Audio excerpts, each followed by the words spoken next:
नमः संस्कृता दोस्तों। तो इस सीरीज डी कुमार सीरीज के तहत BA third year Sanskrit Allahabad university का जो हम डिस्कस कर रहे हैं उसके अकॉर्डिंग आज हम चौथा प्रश्न डिस्कस करते हैं। तो देख के पढ़ते हैं। साहित्य दर्पण के अनुसार काव्य प्रयोजन पर प्रकाश डालिए। काव्य सर्जना का प्रयोजन अथवा उद्देश्य क्या है? बिना प्रयोजन के तो मंदबुद्धि मूर्ख भी कोई कार्य करने में प्रवृत्त नहीं होता। अतः काव्य रचना सरीखे श्रेष्ठ सात्विक प्रयास का तो प्रयोजन होना ही चाहिए। इस संदर्भ में भी आचार्यों के विविध मत हैं, परंतु सर्वाधिक सांगोपांग तथा समन्वयात्मक मंतव्य काव्य प्रकाशकार आचार्य मम्मट का है। काव्यम यश से अर्थ कृते व्यवहार विदे शिवेतर क्षतये सद्य पर निर्वृत्तये कांत सम्मिततयोपदेश युजे। अर्थात काव्य रचना के प्रयोजन हैं यश प्राप्ति, अर्थ प्राप्ति, लोक व्यवहार का ज्ञान, शिवेतर अर्थात अमंगल की क्षति नाश, सद्य पर निवृत्ति तत्काल ही आनंद की प्राप्ति तथा कांता सम्मित उपदेश। आचार्य मम्मट ने काव्य रचना के इन 6 प्रयोजनों को अत्यंत तर्कयुक्त पद्धति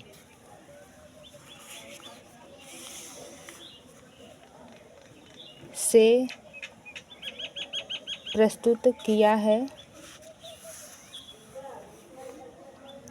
वस्तुतः काव्य से सीधा संबंध 2 व्यक्तियों का होता है, रचनाकार काव्य का पाठक। सहृदय सामाजिक आचार्य अभिनव गुप्त के ध्वन्यालोक की स्वपज्ञ लोचन टीका के मंगलाचरण में इन्हीं दोनों को सारस्वतत्व का समन्वित रूप माना है।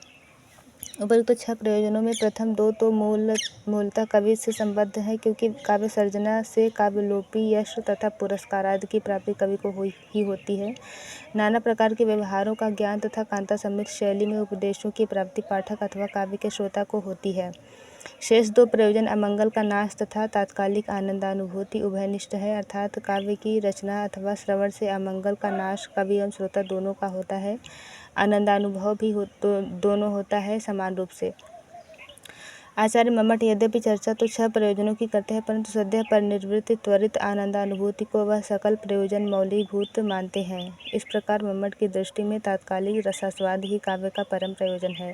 अर्थात मम्मट कहते हैं कि जैसे हम किसी भी काव्य या रचना को पढ़ते हैं और उसके तुरंत पश्चात जो हमें रस की अनुभूति होती है, वही काव्य का प्रयोजन है। काव्य का मतलब ही वही होता है कि पाठक पढ़ने के तत्पश्चात ही रस से सिक्त हो जाए।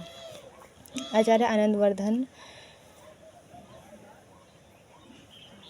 ने भी ध्वनि के संदर्भ में ही बात कही है। तेन ब्रूमः सहृदय मनः प्रीयते तत्स्वरूपम।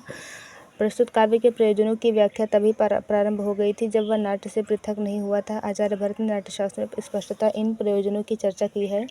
उत्तमाधम मध्यानां नराणां कर्म संश्रयं हितोपदेश जननम धृतिकार्डा सुखाधिकृत दुखार्तानां श्रमार्तानां शोकार्तानां तपस्तिवं विश्रांति जननम काले नाट्यमे तदभिविश्यति धर्म्यं यशस्यमायुष्यं हितं बुद्धि विवर्धनम लोकोपदेश जननम नाट्यमेतत् भविष्यति। आचार्य भरत द्वारा संकेतित धर्म, यश, आयुष्य, लोकोपदेश जनन तथा विश्रांति जनन आदि प्रयोजन निश्चित रूप से मम्मटाभिमत प्रयोजनों से भिन्न नहीं है। आचार्य भामा ने पुरुषार्थ चतुष्टय की सिद्धि, कलाओं में वैचक्षण्य, कीर्ति एवं प्रीति को ही उत्तम कोटिक काव्य रचना का प्रयोजन स्वीकार किया।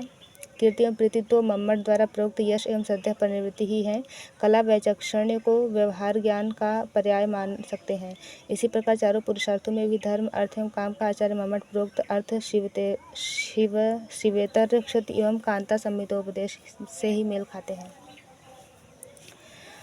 तो यहाँ पर देखिए, इसको धर्मस्य मोक्ष हेतुतया मोक्षो अपि पारंपरेण फलम। तो इसको गाइस आप पढ़ लीजिएगा।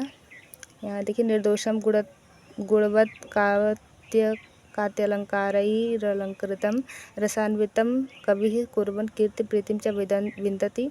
यद्यपि आचार्य कुंतक ने भी काव्यामृत रस से उत्पन्न अंतस चमत्कार को ही चतुर्वर्ग फलास्वाद से भी श्रेष्ठतर काव्य प्रयोजन माना, तथापि उन्होंने काव्यास्वाद को अभिजात वर्ग में ही सीमित माना है। यदि यह मान लिया जाए कि काव्यानंद मात्र अभिजातों के लिए है तो फिर साहित्य दर्पणकार की प्रशस्ति दृष्टि चतुर्वर्ग फल प्राप्ति सुखादल्पधियामपि बाधित हो जाती है। वस्तुतः काव्यानंद को मात्र राज परिवार एवं अन्य सभ्यजनों में ही सीमित नहीं किया जाना चाहिए। तो आगे देखिए आप दोस्तों, इसको पढ़ लीजिएगा, अच्छे से इसको पढ़ लेना है आपको। तो फिर ये रहा, ये चौथा क्वेश्चन कंप्लीट हुआ। आज की क्लास में इतना ही। धन्यवाद। जय हिंद।